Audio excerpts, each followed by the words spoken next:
that is an excuse for me to talk about the Beatles for a minute once again. You won't have to hear much about this after this, but that's in my life. It's a classic, and Rip John sucks, you know. But what's weird is I watched the full anthology, and then they did like a thing showing like there was like a new anthology episode where they showed the three remaining Beatles back in the '90s getting together and working on those songs, and it was okay. It was okay. I really wish they didn't try to remix in the weirdest possible way. There have been fan mixes I've heard of "Real Love" and "Free as a Bird" that were just better than what they put on the other anthology. What they did was they released a bunch of alternate takes and like some more I think demos and stuff. It wasn't anything special, but it was nice. Like watching the video of it was nice because I got to see a little bit more of that footage of Paul driving a tugboat. But yeah, that's just a really good song.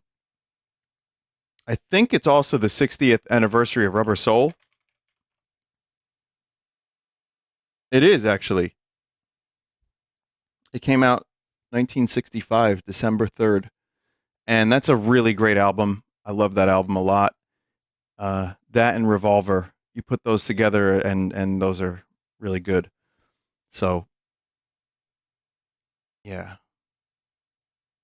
Well, anyway, uh, what was the name of the song? It's just in my life. When you go to Beetle on Spotify or whatever streaming service, I'm using Spotify still because I'm a chump.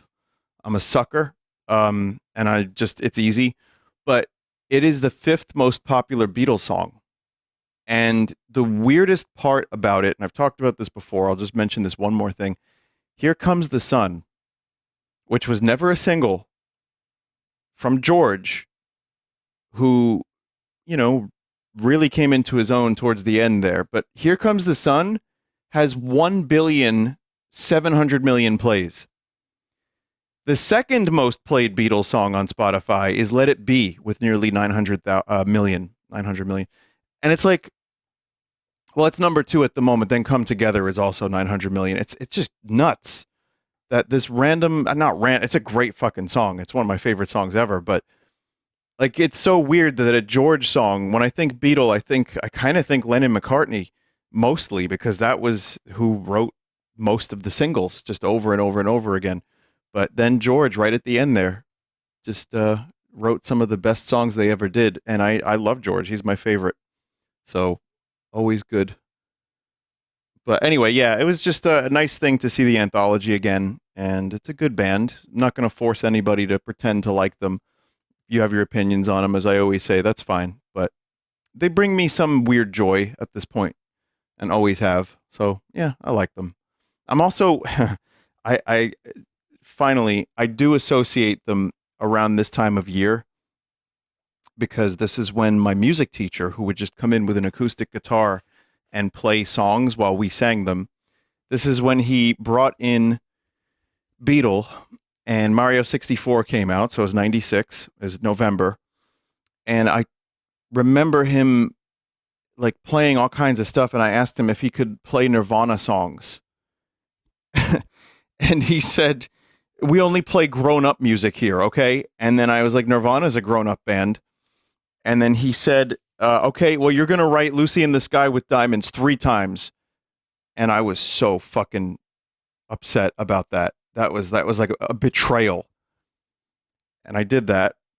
And it ended up ruining that song for me for many, many years because I was just pissed that I had to write the fucking lyrics. And I did. And yeah, it was that was actually a setback. So that guy was kind of a jerk ass. And I'll tell you what, I heard him playing Nirvana songs for another grade. Never for my grade, but he did for someone other. He played like Dumb or like Lithium or something. Yep, real asshole. And yet, it's also probably the reason I like a lot of music that I like because he brought in some good stuff. So complicated emotions. Was that your Joker moment? Yeah, maybe.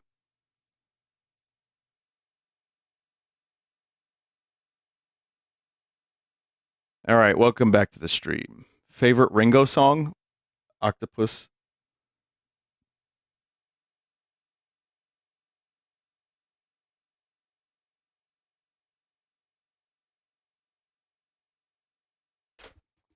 Well, also, if you watch that video that I recommended, that 4 hour video, I'm getting my controller, um, that covered the entire Ringo discography, there's a lot of poop. I mean, you have a couple choices: Photograph, maybe, Octopus, and maybe that's it.